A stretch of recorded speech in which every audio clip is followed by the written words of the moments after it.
sure by this point you've heard all about the deep net. It's been talked about more and more in relation to places like Silk Road and child pornography rings all over the world. I've even heard about a website where people were able to buy and sell children. Despite all of these dark secrets lurking in the recesses of the internet, nothing could have prepared me for MartyrNet. If you were to ask me where I first heard about it, I could not even give a coherent answer. It's like bits and pieces. Its existence started reaching me over the years. Even from the fragments of knowledge I had about it, I could tell it was a place that I was not even remotely fucked up enough to venture into. Unfortunately, I wound up falling for a girl who was fated to lead me right down the rabbit hole. Her name was Amanda, and we were taking Statistics 120 together every Thursday night. I'm normally really bad at approaching girls, but when she introduced herself as a Sedona native, I jumped at the chance to make fun of the vortex that so many Sidonians believe in. So, how many aliens have you seen? I asked. A few other people around the class looked at me like I was stupid, but I could tell that Amanda got it. She just smiled back and said, 3 actually. After sitting together through a few more classes, we finally decided to hang out outside of school. She invited me back to her place, and we smoked some weed and listened to some folky Pandora stations. It wasn't until a few shots of tequila got thrown into the mix that things started to heat up. I had just gotten her top off when she suddenly looked at me weird, like she had just remembered something. I shouldn't, she said quietly. I think you really like me. What gave you that idea? It would just be meaningless for me, she said. That hurt, honestly. As down as I am for meaningless sex, I was a little too enamored by her to just let something like that bounce off me. I don't know if it was just the situation or the added shots of tequila and pot, but I was at a loss for words. It was like she had just shut off. Awkwardly, I rolled off her bed and got dressed and showed myself out. The next week, she never showed up to class. It wasn't until then that I really tried calling her up and getting a hold of her, but she wouldn't answer my calls, and she wasn't responding to me on Facebook. After another week went by, I got desperate and drove out to her apartment. The front door was unlocked, but no one was inside. I was on the verge of calling the police, but I figured maybe I should look around a little more. Shamelessly, I opened up her laptop and looked around, and that was where I found the torrent download for the program MartyrNet. She had already installed it and had a window minimized. When I clicked the shortcut, it brought up a chat log between her and a few other users in a private conversation. They had been talking about prices.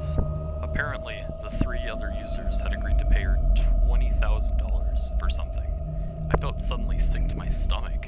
Was it for sex? Was she a prostitute or something? Desperately, I scrolled up to find out more information, but the last thing I saw was a date before I heard the door slam shut. Monday night at 3 a.m. on Alpha server.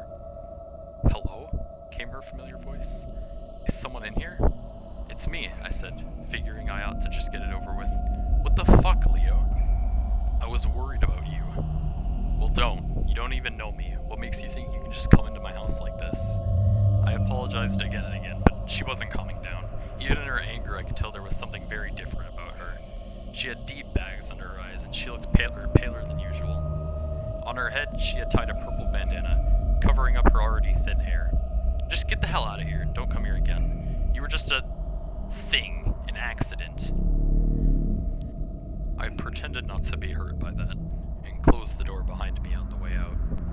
All I could think about on the way drive home was how sickly she looked. Had she always been that way, and I never noticed? What was she getting into? It was almost impossible to concentrate in class for the following few days. I hadn't known Amanda for that long, but I felt compelled to know what was going to happen. I couldn't just forget about everything.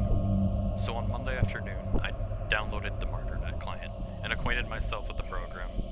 It's fairly easy to navigate. There's only 5 servers, Alpha, Beta, etc. I flipped through a few of them, but nothing was going on. Only on the Delta server did I see a small chat bar with 4 users, 2 of which had prices beside their names. Apparently, all of the servers are free to watch, as long as the shows have been paid for by someone. In Delta server, at the time there was a girl with tribal tattoos, sticking all kinds of miscellaneous objects inside of herself. Anything the paying users called out, she would somehow conjure from outside the screen. I was getting more and more nervous as the day wore on. By the time 3 a.m. rolled around, there were 20 users in the room. At the top of the chat bar were the 3 paying users I had seen on Amanda's computer, each sharing portions of the 20,000. Suddenly, the screen lit up, and I was looking at her beautiful green eyes. She looked even worse than when I had seen her. Was she sick? "Hi everyone," she said, forcing a smile. "I guess word got around. I haven't seen a server this full since that one girl painted a portrait of herself naked, using her own shit as a medium." The chat bar started filling with people's reactions and side conversations about the shit show. Amanda just sat motionless, reading what they all had to say. So far, I was relieved to see that she wasn't naked, although she wasn't fully dressed either. She was wearing the same turquoise panties and bra that I had seen the last night I spent with her. Even though she was emaciated, she still looked beautiful in a haunting kind of way. I guess there's not much more to say. Her voice sounded restricted, like it kept getting caught in her throat. "Thank you guys for offering me so much. My family really needs it after all the medical bills they've had to pay because of me. They'll be confused at first, but it will all work out somehow." In the chat bar, a few people were placing bets on something. It was apparently something they knew about the show that I didn't, because they kept making bets on random numbers. "I'll bet you $50 she can't make it past 3, said one user. "Look how sick she is. She won't go beyond 2. And on the betting went. I saw Amanda's eyes rove over the conversation, and her face turned to a paler kind of green color. She tried to smile, but all she managed was to make her lip tremble. She was absolutely shaking, and so was I. What was I about to see? "Okay," she croaked. She was crying now. A single tear welled up in the corner of her eye and round down her cheek as she waved to the monitor. After wiping her nose, "Okay," she said. Now her face was red, soaked in the tears that kept coming. "Enjoy the show." And she rolled back in her chair, further from the monitor. Suddenly I could see something silver in her hands. It was a kitchen knife. An absurdly large kitchen knife with a wooden handle. She took it into both hands and raised it with the tip pointed at her abdomen. And she thrust. With a little grunt, she drove the knife into her abdomen, and when she removed it, the blood ran so thick it looked like it was inky black. I thought the screen had gone blurry at first, but then I realized I was crying just as hard as she was. Yet she soldiered on, ever lost the bet. By the time her arm went limp and the knife had fallen to the floor, she had thrust into her stomach 10 times. 20,000 for that, said one user. Some guy just had the most extreme climax of his life. I just sat there, numb, staring at her bleeding body, wondering if I should call the cops or an ambulance or something. But there was another feeling, one I couldn't as easily recognize within me. I had just watched someone die, right in front of my eyes.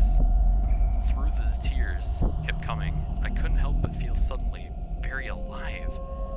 Sick, but alive. I waited a respectful 10 minutes or so before wiping my eyes dry.